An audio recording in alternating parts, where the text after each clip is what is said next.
Hello mga kabibig, welcome back sa ating bagong YouTube channel. Ito ang pinakamaingay ng YouTuber sa balat ng YouTube. Ako si Kabibig, maglabag-labag na tayo with evidence. Ano tong sinabi ni Claire Castro? Ang INC Rally for Peace ay nagpapakita daw ng suporta ng mga taga-INC kay BBM. Nagrarally daw ang INC para suportahan si BBM. Nagrarally ang INC kasi naniniwala sila kay BBM. Hala ka, parang hindi yung ang aking pagkaintindihan, na-shock ako eh. Ito ang sabi ni Claire Castro, kitang-kita ang pagsuporta ng INC kay Marcos Jr. Sabi ni Claire Castro, tingin natin pinakita naman ng members ng INC na sila ay laban sa korupsyon at yan din ang daan na tinutungo ng Pangulo. So wala tayo nakikita na hindi susuportahan ng INC ang Pangulo. Oh, so ngayon, happy si Claire Castro na madami nag-attend sa INC kasi ito daw ay kaparehas ng daan na tinutungo ni Pangulong Bongbong Marcos na labanan ang korupsyon. Pero paano mo sagutin ang mga aligasyon ni Zaldico na si BBM ang mastermind ng korupsyon?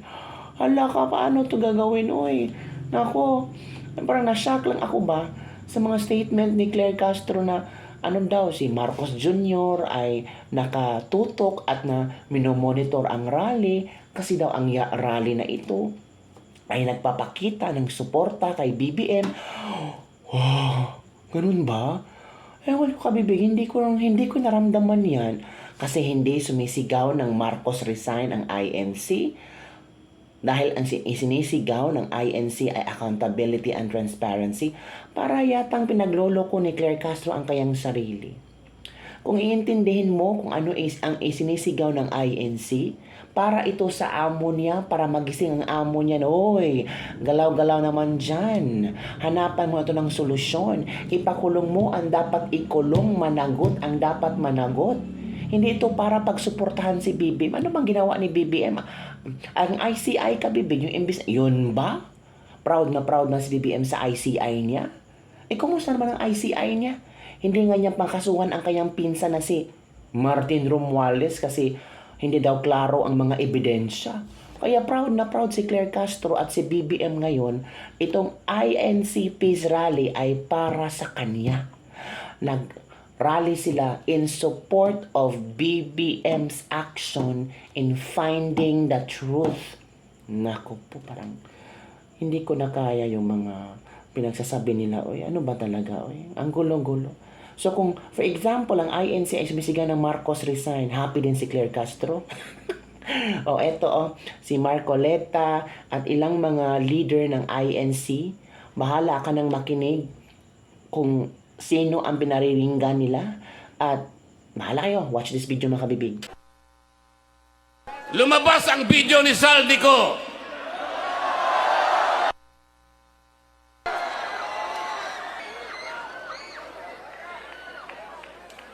Ano sabi? Ano sabi nila? AI yan.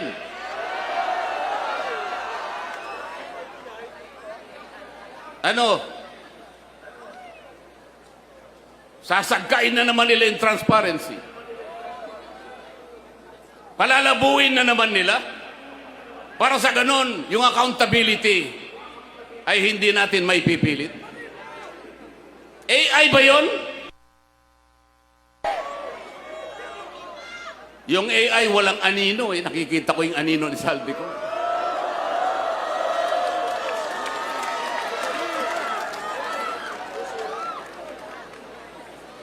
Ngayong kahapon, dahil nakita nila yung paglalahad, yung video recording ni Zaldico na sinasabi nilang AI. Paano magiging AI? Ito'y unang lumabas sa official page ni Zaldico mismo.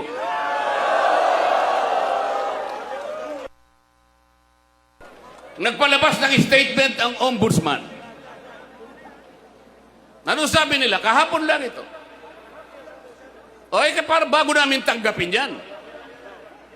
Kinakailangan ay umuwi ka rito at pa-verify mo yan Siguro panutaryo mo yan, gawin mong opisyal yan.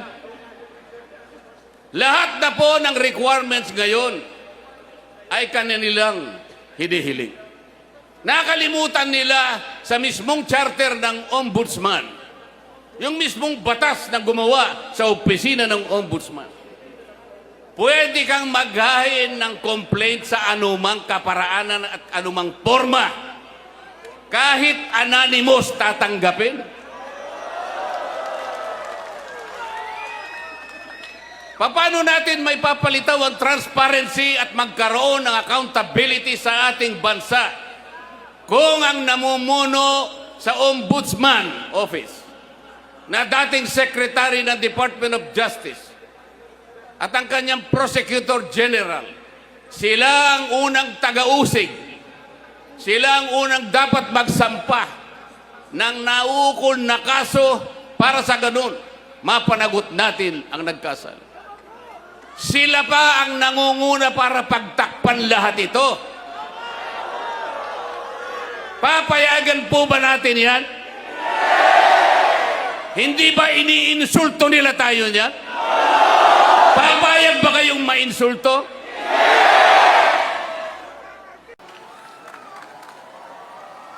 Ipinasya ko po na gamitin natin yung batas na nauukol sa Witness Protection Program dahil po napakahirap talagang magturo, maglantad, tumukoy, lalong-lalo na yung mga mastermind ng kawalang hiyaang ito. Meron pong nagkusa, kahit alam nilang mahirap at magsasakripisyo sila, sapagkat manganganib ang kanilang buhay, pati na ang kanilang pamilya. Ang tinutukoy ko po ay ang mag-asawang Diskaya. Para sa ganon ay makatulong sila sa Estado na hanapin natin kung sino yung utak, kung sino ang mastermind. Hindi pa po nakapagsisimula ang proseso, ay pinagsikapan na po na sila ay pigilan. Dahil sa umpisa pa lamang ng kanilang sworn statement, natukoy na nila initially 17 members of the House of Representatives. Kaagad sinabi na noon ay Secretary ng Department of Justice, Boying Remulla, na bago maproseso ang aplikasyon ng mga Diskaya upang baka sakaling sila ay maging testigo ng Estado, kailangan muna silang magsoli ng inaakala niyang nakulimbat nila. Ang sabi ko po sa kanya, hindi naman po pwedeng sa aplikasyon pa lang, sa pagpoproseso pa lang, ay bibigyan mo na sila ng isang requirement na kailanman ay hindi nakasulat sa ilalim ng batas. Ngunit, pinilit po niya. Ang sabi ko pa sa kanya, ang korte lamang ang magsasabi kung magkano ang isusuli ng isang tao pagkatapos ng paglilitis. Sapagkat ang korte rin naman ang magtatakda kung yung nag-a-apply sa Witness Protection Program ay a-approvein ng korte. Ang mag-a-approve po ay korte, hindi po ang Department of Justice. Ngunit dahil ayaw po nila, natatakot sila na baka sakaling magsalita pa ang mga Diskaya hanggang ngayon ay hindi nila pinapayagang ang proseso para sila ay makapag-apply. Isa ito sa paraan para sa ganon ay hindi matupad ang transparency. Mamaya po ipaliliwanag ko pa lalo ang bahagi na yan. Ang isa pa po na testigo na inaakala ko na pinakatotoo, the most credible witness ever produced by the Blue Ribbon Committee, Orly Gutesa. Siya lamang po ang tumukoy at kumonekta sa pagitan ni Saldico at ang dating Speaker, Martin Romualdez. Wala na pong iba. Wala na pong iba. Natakot silang lahat sapagkat totoo ang sinasabi ni Orly Goteza. Ano po ang ginawa nila? Ang pinagtuunan po nila ay hindi umano na peking notaryo. Paano po mapepeke ang notaryo?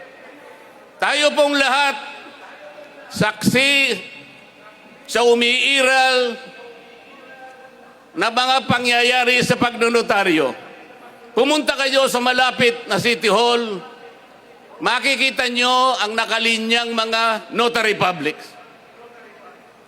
Meron po bang nagpapanotaryo sa inyo na bago siya umalis, ay babalikan niya kung sino man yung notaryo at itatanong niya, "Sir, Madam, pasensya na po, ngunit gusto ko lang matiyak kung kayo po talaga ang pumirma sa dokumentong ito." Meron po bang gumagawa noon? Pero nakakabahala, mga kababayan. May ilan sa mga nasa gobyerno, media, mga abogado at maging ilang political analysts na matatalino sana, may kakayahan magpaliwanag ng tama at totoo, ngunit tila nais baluktutin ang batas upang pagtakpan ng mga sangkot sa korupsyon.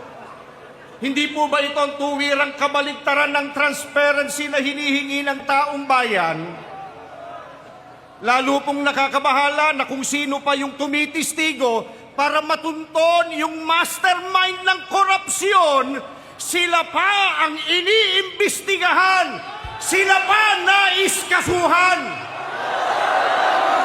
Mga kababayan, saan po kayo nakakita na yung tumutulong sa investigasyon para mapalitaw ang punot dulo ng katakot-takot na nakawan sa gobyerno ang siya pang sinisiraan? Hindi po ba masyado namang halata na concerted effort ang mga ito para talukbungan ng katotohanan at iligtas ang mga pinakanakinabang sa nakawan?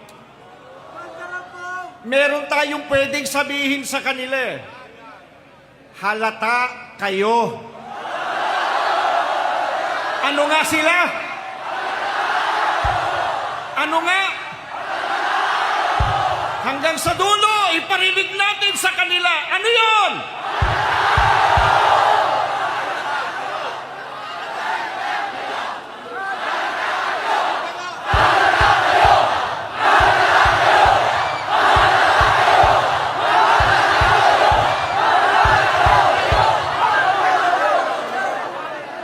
Kapag ang mga dapat sanang tagapagtanggol ng katotohanan ay siya pang nagkukubli nito, saan pupulutin ang ating bayan?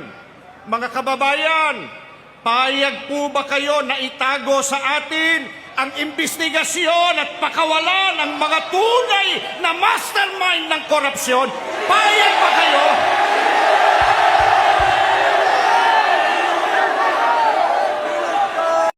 Ito ang mga komento ng ating mga netizen. Bobita of the year goes to Manang Claire. Wala na yung motoon ninyo, Madam Claire. Siguro, Asong Claire Castro, religious event po ang INC yan at hindi political rally. Anong pinagsasabi mo na suportado si Pangag? Lintik talaga naman ang utak itong babae na ito from Dong de la Cruz.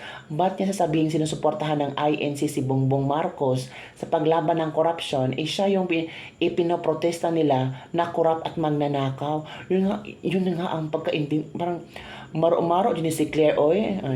Bangag na siguro yata si Ate Claire.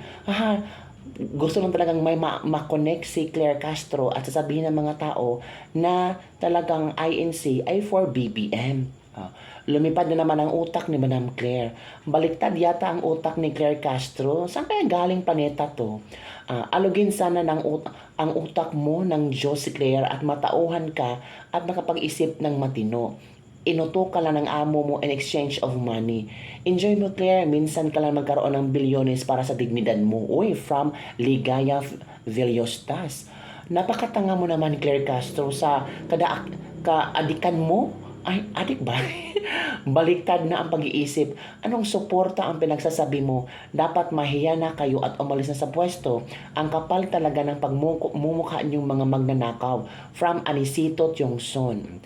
Talaga ba, Auntie Claire, yun ang pagkaintindi mo at ni Marcos? Grabe naman, sobrang lutang. Hoy Claire, bulag ka ba at bingi? Anong sinabi mo na reyna ka sa mga kaya ka naman? Anong madaming bihan, ano ito pa, mga bobo kayong dalawa, mga tarantano. Hoy, bugok ang utak ng attack dog ng Marcos administration. Ito oh. Wow, kitang-kita ka ba? Kitang-kita sa So yun, kabibig ang komento ng mga nito, na shock sila. Parang ano ba? Parang pinapaniwala ni Claire Castro ang mga pro-BBM supporters na itong INC rally ay para kay BBM. Kayo nga ang umatake. Mga pro-BBM supporters yata ang inatake nyo ang INC na binabayaran. Ito ay para mapalaya si BBM sa kanyang paging presidente ng Pilipinas. Yun ang mga inatake nyo before ng INC rally. May mga destabilization pa, mga iniisip nyo, binayaran daw ni VP Sara ang INC kung ano-ano bang kaikikang nasa utak nyo. Pero ngayon, biglang liko ang pag-iisip nila na itong INC rally ay rally para suportahan si BBM. Hala, hindi ko na maintindihan kung paano nyo kinokonek yung kababawan ng mga utak nyo, yung kakapalan ng mga pagmumukha nyo. I don't know kung ano ang reaction ng mga INC members hinggil sa statement ni Claire Castro. Kasi ang statement ni Claire Castro ay statement ni Bongbong Marcos. Kasi hindi naman pwedeng magsalita si Claire Castro ng ganito kung hindi galing kay Bongbong Marcos. Diba Bongbong Marcos, wake up Ano ba to? Ano ang yung reaction mga kabibig? Don't forget to like, subscribe, and share this video.